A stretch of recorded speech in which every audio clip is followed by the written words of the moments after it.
ಎಲ್ರಿಗೂ ನಮಸ್ಕಾರ. ನೀವು ನೋಡ್ತಾ ಇದ್ದೀರಾ ಟಿವಿ ವಿಕ್ರಮ. ನಾನು ಮುಮ್ತಾಜ್ ಅಬ್ದುಲ್ ನೆಲಡ್ಕ.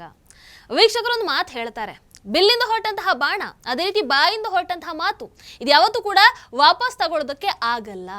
ಹಾಗಾಗಿ ಯೋಚಿಸಿ ಮಾತಾಡಬೇಕು.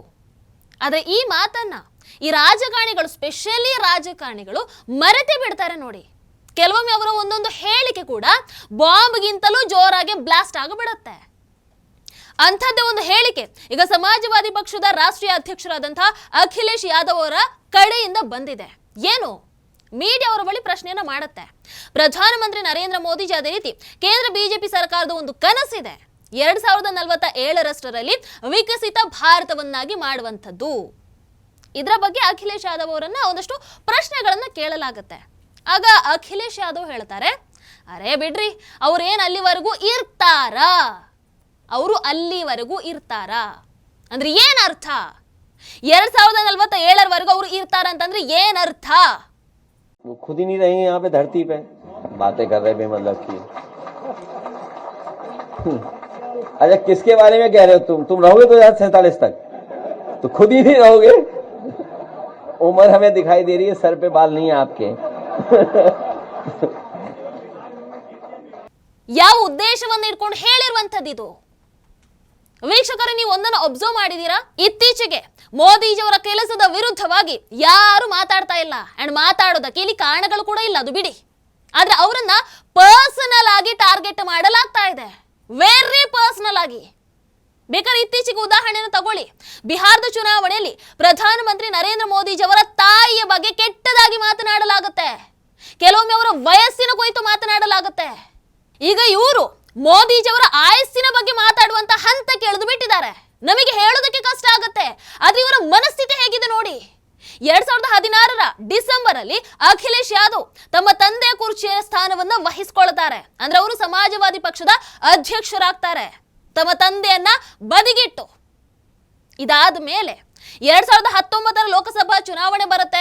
ಅಷ್ಟರಲ್ಲಿ ಉತ್ತರ ಪ್ರದೇಶದಲ್ಲಿ ಸಮಾಜವಾದಿ ಪಾರ್ಟಿ ಸಂಪೂರ್ಣವಾಗಿ ಕೊನೆಯಾಗಿರುತ್ತೆ. ಅಖಿಲೇಶ್ ಯಾದವ್ ಅವರ ಕುರ್ಚಿ ಹೋಗಿತ್ತು. ಯೋಗಿಜಿ ಅಧಿಕಾರವನ್ನು ವಹಿಸಿಕೊಳ್ತಾರೆ.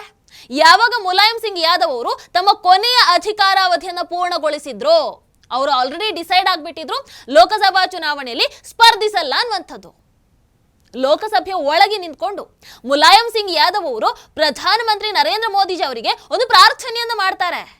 ನಮ್ಮ ಬಳಿ ಬಹುಮತ ಇಲ್ಲ, ಜನರ ಬೆಂಬಲ ಕೂಡ ಇಲ್ಲ, ಆದ್ರೆ ನಾನು ಬಯಸುವಂಥದ್ದು ಏನು ಅಂತಂದ್ರೆ ನೆಕ್ಸ್ಟ್ ಟೈಮ್ ಯಾರಾದ್ರೂ ಪ್ರಧಾನಮಂತ್ರಿ ಆಗ್ತಾರೆ ಅಂತಂದ್ರೆ ಅದು ನೀವೇ ಆಗಿರಬೇಕು, ನಿಮ್ಮದೇ ಸರ್ಕಾರ ಬರಬೇಕು ಅಂತ ಹೇಳ್ತಾರೆ.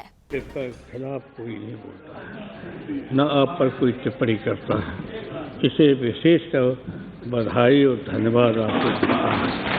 तो मैं चाहता हूँ, मेरी कामना है कि जितने माननीय सदस्य हैं दोबारा फिर जीत गया, ये हमारी इच्छा है।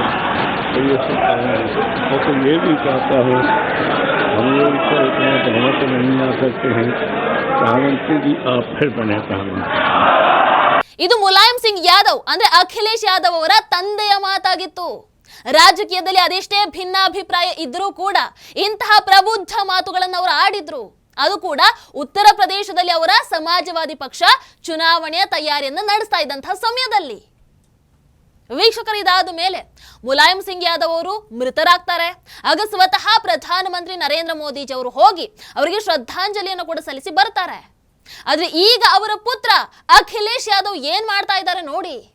ಚುನಾವಣೆಯಲ್ಲಂತೂ ಬಿಜೆಪಿಯನ್ನ ಸೋಲ್ಸೋದಕ್ಕಾಗ್ಲಿಲ್ಲ, ಆಗ್ತಾನೂ ಇಲ್ಲ. ಇದು ಕೇವಲ ಅಖಿಲೇಶ್ ಯಾದವ್ ಅವರ ಕಥೆ ಮಾತ್ರ ಅಲ್ಲ, ಇಡೀ ವಿರೋಧ ಪಕ್ಷದ ಕಥೆನೇ ಇದಾಗಿರುವಂಥದ್ದು. ಈಗ ಇವರು ಪ್ರಧಾನಮಂತ್ರಿಗಳ ಮೇಲೆ ವೈಯಕ್ತಿಕ ಟೀಕೆ ಟಿಪ್ಪಣಿ ಮಾತ್ರ ಮಾಡ್ತಾ ಇಲ್ಲ, ವೈಯಕ್ತಿಕವಾಗಿ ದ್ವೇಷ ಮಾಡೋ ಮಟ್ಟಕ್ಕೆ ಇಳಿದು ಬಿಟ್ಟಿದ್ದಾರೆ. 2047 ಪ್ರಧಾನಮಂತ್ರಿ ನರೇಂದ್ರ ಮೋದಿಜಿ ಅವರು ಇರೋದೇ ಇಲ್ಲ ಅಂತ ಅಖಿಲೇಶ್ ಯಾದವ್ ಅವರು ಯಾವ ಆಧಾರದ ಮೇಲೆ ಹೇಳ್ತಾ ಇದ್ದಾರೆ ಅಂದ್ರೆ ನಿಮ್ಮ ಮಾತಿನ ಅರ್ಥ ಏನು? ಈ ರೀತಿಯಾದಂತಹ ಹೇಳಿಕೆಗಳು ಇವರುಗಳ ನಿರಾಸೆ, ಇವರುಗಳ ಹತಾಶೆಯನ್ನು ತೋರಿಸುತ್ತೆ. ಇವರ ಈ ಹೇಳಿಕೆಗೆ ಬೇರೆನ್ನೇನಾದ್ರೂ ಅರ್ಥವನ್ನ ಕಲ್ಪಿಸಿಕೊಳ್ಳೋದಕ್ಕಾಗತ್ತಾ? ಅಥವಾ ಬೇರೆನಾದ್ರೂ ಅರ್ಥ ನಿಮಗೆ ಹೊಳಿತಾ ಇದೆಯಾ? ಆಗ್ಲೇ ಹೇಳಿದ ಹಾಗೆ ಮುಲಾಯಂ ಸಿಂಗ್ ಯಾದವ್ ಒಂದು ಪಾಸಿಟಿವ್ ಪಾಲಿಟಿಕ್ಸ್ ಅನ್ನು ಮಾಡ್ತಾ ಇದ್ರು. ಆದ್ರೆ ಇವರ ಮಗ ಅಖಿಲೇಶ್ ಯಾದವ್ ನೋಡಿ, ಒಂದ್ಸಲ ವೇದಿಕೆಯಲ್ಲಿ ತಮ್ಮ ತಂದೆಯವರಿಂದ ಮೈಕ್ ಅನ್ನ ಕಿತ್ಕೊಳ್ತಾರೆ. ತಮ್ಮ ಚಿಕ್ಕಪ್ಪ ಆದಂತಹ ಶಿವಪಾಲ್ ಯಾದವ್ ಅವರಿಗೆ ಅವಮಾನವನ್ನ ಮಾಡ್ತಾರೆ. ಇದರಿಂದಾನೇ ಗೊತ್ತಾಗುತ್ತೆ ಅವರು ದೊಡ್ಡವರಿಗೆ ಅದೆಷ್ಟು ಮರ್ಯಾದೆ ಅದೆಷ್ಟು ಗೌರವವನ್ನು ಕೊಡ್ತಾರೆ ಅಂತ. ಬಿಹಾರದಲ್ಲಿ ಚುನಾವಣೆ ಸಂದರ್ಭದಲ್ಲಿ ತೇಜಸ್ವಿ ಯಾದವ್ ಅವರು ಕೂಡ ನಿತೀಶ್ ಕುಮಾರ್ ಅವರ ವಯಸ್ಸಿನ ಬಗ್ಗೆ ಮಾತಾಡ್ತಾರೆ, ಅವರ ಆರೋಗ್ಯದ ಬಗ್ಗೆ ಕೆಟ್ಟದಾಗಿ ಅಂದ್ರೆ ಒಂದು ರೀತಿಯ ವಾಗ್ದಾಳಿಯನ್ನು ಮಾಡ್ತಾರೆ. ಅದಕ್ಕೆ ಉತ್ತರವನ್ನ ನಿತೀಶ್ ಕುಮಾರ್ ಅವರೇ ಸರಿಯಾಗಿ ಕೊಟ್ಟಿದ್ರು. 24 ದಿನಗಳಲ್ಲಿ 8 ರ್ಯಾಲಿಗಳನ್ನು ಮಾಡೋದ್ರ ಮೂಲಕ, ಅದು ಕೂಡ 74ನೇ ವಯಸ್ಸಿನಲ್ಲಿ ಮಾಡಿ ತೋರಿಸಿದ್ರು. ಈ ರೀತಿಯ ಮಾನಸಿಕತೆ ಇವರಿಗೆಲ್ಲ ಯಾವಾಗ ಬರ್ತಾ ಇರೋದು? ಇದು ಜನರ ತಿರಸ್ಕಾರದ ನಂತರ ಬರ್ತಾ ಇರುವಂಥದ್ದು. ಈ ಮಧ್ಯೆ ಕನ್ಹಯ್ಯ ಕುಮಾರ್ ಅವರ ಕಡೆಯಿಂದ ಕೂಡ ಒಂದು ಹೇಳಿಕೆ ಬಂದಿತ್ತು, ಪ್ರಧಾನಮಂತ್ರಿಗಳೇನು ಯಾವಾಗ್ಲೂ ಇರೋದಿಲ್ಲ, ಅವರಿಗೂ ಒಂದು ಏಜ್ ಇದೆ ಅಂತ. ಇವೆಲ್ಲ ಪಾಸಿಟಿವ್ ಮಾತುಗಳಾಗೋದಿಲ್ಲ.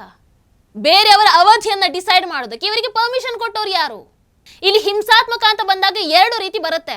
ಒಂದು ಫಿಸಿಕಲ್ ಹಿಂಸೆ, ಮತ್ತೊಂದು ವೈಚಾರಿಕತೆಯ ಹಿಂಸೆ. ಈ ರೀತಿಯಾದಂತಹ ವೈಯಕ್ತಿಕ ಸ್ಟೇಟ್ಮೆಂಟ್ಗಳು ಈ ವೈಚಾರಿಕತೆಯ ಹಿಂಸೆ ಅಡಿಯಲ್ಲಿ ಬರುತ್ತವೆ.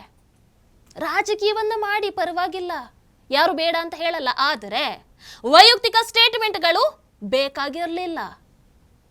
ಲೋಕಸಭೆಯಲ್ಲಿ ಕಾಂಗ್ರೆಸ್ಸಿನ ನಂತರ ಅಂದ್ರೆ ವಿರೋಧ ಪಕ್ಷದಲ್ಲಿ ಕಾಂಗ್ರೆಸ್ಸಿನ ನಂತರ 2ನೇ ಅತಿ ದೊಡ್ಡ ಪಕ್ಷ ಅಂತಂದ್ರೆ ಅದು ಸಮಾಜವಾದಿ ಪಕ್ಷ.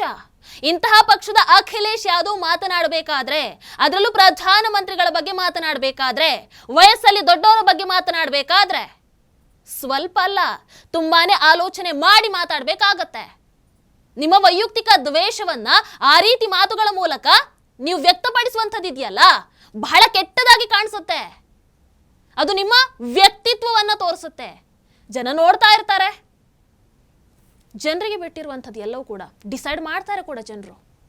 ನಿಮಗೇನನ್ಸುತ್ತೆ ಅದರ ಕಾಮೆಂಟ್ ಮಾಡಿ ತಿಳಿಸಿ. ಹಾಗೆ ವಿಡಿಯೋ ನಿಮಗೆ ಇಷ್ಟದಲ್ಲಿ ಲೈಕ್ ಮಾಡಿ, ಶೇರ್ ಮಾಡಿ. ನಮಸ್ಕಾರ. ಟಿವಿ ವಿಕ್ರಮ, ದೇಶ ನಿಮ್ಮ ಕೈಯಲ್ಲಿ. ಈ ಕಾರ್ಯಕ್ರಮ ನಿಮಗೆ ಇಷ್ಟ ಆಗಿದ್ದಲ್ಲಿ ಲೈಕ್, ಶೇರ್ ಹಾಗೂ ಕಮೆಂಟ್ ಮಾಡಿ. ಟಿವಿ ವಿಕ್ರಮದ ಕಾರ್ಯಕ್ರಮಗಳನ್ನು ನಿರಂತರವಾಗಿ ವೀಕ್ಷಿಸಲು ಸಬ್ಸ್ಕ್ರೈಬ್ ಮಾಡಿ, ಬೆಲ್ ಐಕನ್ ಒತ್ತಿ.